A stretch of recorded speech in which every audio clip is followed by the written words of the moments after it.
Okay, in this video we're going to talk about returning a value from a function.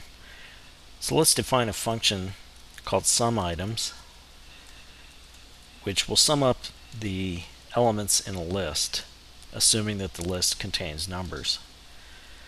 So I'm going to define a local variable inside the function called total and set it equal to 0. Now when you define a variable inside a function, it's not accessible outside that function, so it has local scope. So now we're going to loop through the list, and we're going to say for element in my list, and we'll just add the element to the total.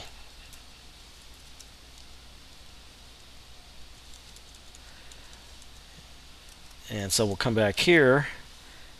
To return that value, all we do is say return total, and then put our semicolon.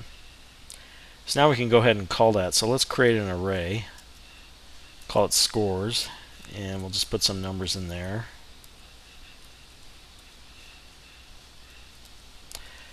We'll say that these are test scores, for example, for a physics class or something.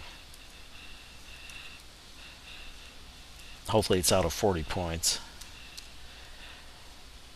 So the way we would call this is just like you would in another programming language. You take your variable that you want and call the function. We set it equal to the function, and we'll pass that list scores, and then we'll print that out.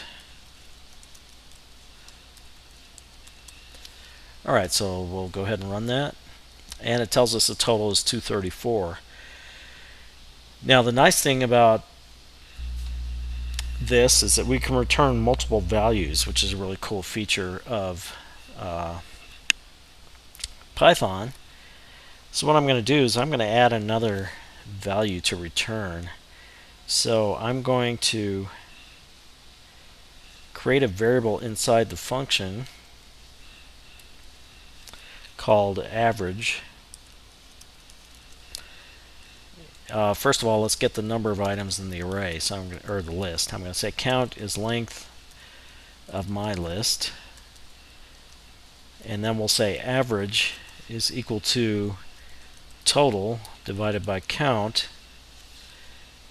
and then what we'll do is we'll go ahead and return average and total.